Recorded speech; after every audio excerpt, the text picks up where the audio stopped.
पिछले दिनों कंबोडिया में 11 साल की लड़की की बर्ड फ्लू की वजह से मृत्यु हो गई। यह सारी दुनिया में खबरों का विषय बन चुका है। उसके बाद विश्व स्वास्थ्य संगठन ने पिछले दिनों कहा कि वो बर्ड फ्लू के बारे में चिंतित हैं। क्या है बर्ड फ्लू? इसके फैलने की कितनी संभावना है? ह्यूमंस में कितनी बीमारियां होती हैं और हम इससे कैसे बचाव कर सकते हैं? आज के वीडियो में हम इन्हीं सब बातों के बारे में चर्चा करेंगे। नमस्कार, मेरा नाम डॉक्टर चंद्रकांत लहारिया है। मैं एक मेडिकल डॉक्टर हूं और साथ में पब्लिक हेल्थ स्पेशलिस्ट हूं।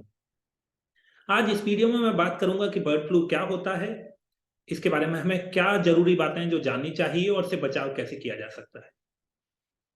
तो सबसे पहली बात है कि अभी फिलहाल जो चर्चा हो रही है वो है कि कंबोडिया में एक 11 साल की लड़की को बर्ड फ्लू की वजह से मृत्यु हो गई। साथ ही उसके फादर को भी इन्फेक्शन मिला है और करीब 11 अन्य लोगों में माना जा रहा है कि यह संक्रमण फैल गया है।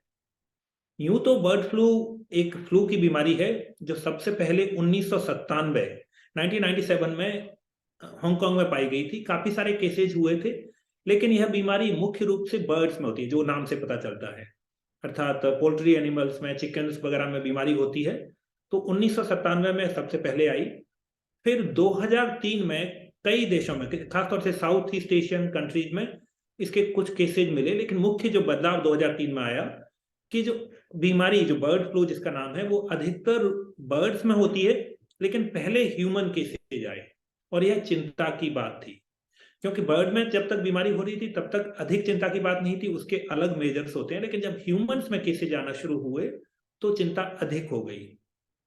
2003 से लेकर 2023 तक इस बीमारी की वजह से कई देशों में आउटब्रेक हुए हैं। खासतौर से 2021 से बहुत सारे देशों में बर्ड्स में इसका तेजी से आउटब्रेक फैले हैं और वो चिंता का विषय रहा है। लेकिन ह्यूमंस में बीमारी नहीं हो रही थी, इस वजह से इस पर उतना ध्यान नहीं दिया गया, ह्यूमन हेल्थ की तरफ से ध्यान नहीं दिया गया।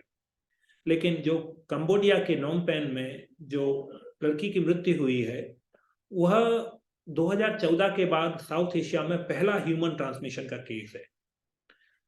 अब तक पिछले 20 सालों में करीब 900 ह्यूमन केसेस रिपोर्ट हुए हैं और उनमें से करीब 450 लोगों की मृत्यु हो गई है। तो बर्ड फ्लू बर्ड्स की बीमारी है जिसका ह्यूमन टू ह्यूमन ट्रांसमिशन या बर्ड टू ह्यूमन ट्रांसमिशन बहुत कम होता है। लेकिन जब भी बर्ड टू ह्यूमन अर्थात पोल्ट्री एनिमल के संपर्क में कोई आता है, उसके बाद ह्यूमंस में इन्फेक्शन होता है, तो चिंता की वजह है। यह बात सोचने की हो जाती है कहीं ह्यूमंस में तो नहीं फैल रही। कंबोडिया में जो बीमारी फैली है उसमें मुख्य चिंता की बात यह है कि इसमें करीब 12 केस माने जा रहे हैं जिनको इन्फेक्शन हुआ है। अभी फिलहाल जो जानकारी उपलब्ध है उसमें 11 ईयर ओल्ड गर्ल के पिताजी को, उसके फादर को ये बीमारी हुई थी, लेकिन बाकी 11 लोगों की रिपोर्ट अभी आना रह गई है। लेकिन अगर ऐसा होता है कि एक इतना बड़ा क्लस्टर जिसमें 11-12 लोगों को संक्रमण हुआ है, तो यह चिंता का विषय है, क्योंकि अब तक माना जाता है कि ह्यूमन में ट्रांसमिशन रिलेटिवली लेस होता है। और यही वजह है कि विश्व स्वास्थ्य संगठन कहता है कि कंसर्न है। अब तक इस तरह के बड़े क्लस्टर नहीं देखे गए हैं।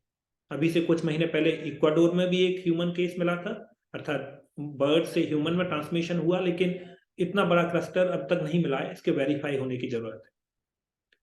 क्या बर्ड फ्लू से हमें चिंतित होने की जरूरत है? मुख्य बात चिंता की है कि कहने को तो यह बीमारी 1997 में आई थी, लेकिन पिछले 26 सालों में यह वायरस लगातार बर्ड के माध्यम से फैल रहा है। भारत में भी कई राज्यों में संक्रमण हुआ। फिलहाल 25 फरवरी के आसपास झारखंड में कुछ बर्ड्स में इसकी वजह से संक्रमण मिला है और वहां बर्ड्स की जो अप्रोप्रिएट मेजर्स होते हैं, कलिंग स्टार्ट हो गई है। तो भारत में भी बर्ड्स में यह बीमारी मिलती रहती है, लेकिन अब तक भारत में कोई भी ह्यूमन ट्रांसमिशन नहीं आया, अर्थात बर्ड्स के वजह से या पोल्ट्री एनिमल से ह्यूमन में केसेज नहीं आए हैं। तो फिलहाल ह्यूमंस के लिए चिंता की बात नहीं है, लेकिन अगर चूंकि वायरस 26 सालों से सर्कुलेट हो रहा है, इसलिए इस पर ध्यान रखने की जरूरत है। क्यों ध्यान रखने की जरूरत है, क्या चिंता करने की जरूरत है? तो पब्लिक हेल्थ की नजर से देखें तो अगर कोई भी वायरस, चाहे एनिमल्स में हो, ह्यूमंस में हो, अगर वो रेगुलरली सर्कुलेट होता रहता है तो उसमें कुछ बदलाव होते रहते हैं जिनको म्यूटेशंस कहते हैं। और इन म्यूटेशंस को होने की वजह से समय के साथ अगर बहुत सारे म्यूटेशन, क्यूमुलेटिव म्यूटेशन इनको बोलेंगे, अगर इकट्ठे हो जाते हैं तो यह संभावना बनती है, मैं दोहराऊंगा कि संभावना बनती है कि जो वायरस एक पर्टिकुलर स्पीसीज बर्ड्स या एनिमल को रेस्ट्रिक्टेड था, वो उस तरह से अडेप्ट कर ले कि ह्यूमन में भी ट्रांसमिशन होने लगे। तो वायरस पर नजर रखने की इसलिए जरूरत है कि कहीं ह्यूमन में ट्रांसमिशन की, बर्ड से ह्यूमन ट्रांसमिशन की दर बढ़ तो नहीं गई है, और उससे भी अधिक चिंता की बात है कि कहीं ऐसे अडेप्टेशन तो नहीं होने लगे कि ह्यूमन टू ह्यूमन ट्रांसमिशन होने लगे। तो कंबोडिया का जो मामला है, जिसमें करीब 12 लोगों में सिम्टम्स मिले हैं, 2 को कंफर्म इन्फेक्शन हुआ है, तो पब्लिक हेल्थ एक्सपर्ट और साइंटिस्ट देखना चाहते हैं कि कहीं ऐसा तो नहीं कि ह्यूमन टू ह्यूमन ट्रांसमिशन की संभावना बढ़ गई है। फिलहाल अभी इसके बारे में और जानकारी आना रह गई है, लेकिन इस पर नजर रखने की जरूरत है। दूसरा चिंता का वजह बर्ड फ्लू की वजह से यह है कि माना जा रहा है फ्लू वायरस है, इन्फ्लुएंजा का वायरस है, H5N1 इसका नाम है, इसके कुछ अन्य प्रकार भी होते हैं। तो साइंटिस्ट रिसर्चर मानते हैं कि अगर बर्ड फ्लू वायरस जो ह्यूमन फ्लू वायरसेज होते हैं उनके साथ मर्ज हो जाता है, तो एक पॉसिबिलिटी बनती है, एक संभावना बनती है कि वो ह्यूमंस में भी उसके ट्रांसमिशन की दर बढ़ जाए। अगर ऐसा होता है तो निश्चित रूप से चिंता का विषय होगा। तो वैज्ञानिक और पब्लिक हेल्थ एक्सपर्ट मान के चलते हैं कि फिलहाल अभी चिंता की जरूरत नहीं है, लेकिन हमें इस वायरस के लिए सर्वेलेंस जारी रखना होगा। और भले ही ये बर्ड्स का वायरस है, हमें हर वो मेजर अपनाना होगा, हर वो तरीका अपनाना होगा जिससे बर्ड्स में भी इसका ट्रांसमिशन कम हो। मैं बात कर चुका हूं कि बर्ड्स में भी ट्रांसमिशन रोकने की जरूरत इसलिए है क्योंकि अगर जितना अधिक ट्रांसमिशन बर्ड्स में होगा उतना म्यूटेशन की संभावना है और ह्यूमन ट्रांसमिशन की संभावना बढ़ जाती है। वायरस 26 सालों से बना हुआ है, तो हमें डिजीज का सर्वेलेंस बढ़ाना होगा। जहां पर भी बर्ड फ्लू के केसेस मिलते हैं, वहां एनिमल्स रिलेटेड मेजर्स लेने के साथ उसको तुरंत रोकथाम करनी होगी।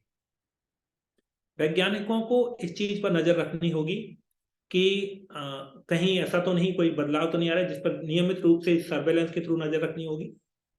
इस बीच कई लोग पूछते हैं क्या बर्ड फ्लू की बीमारी का कोई ट्रीटमेंट है?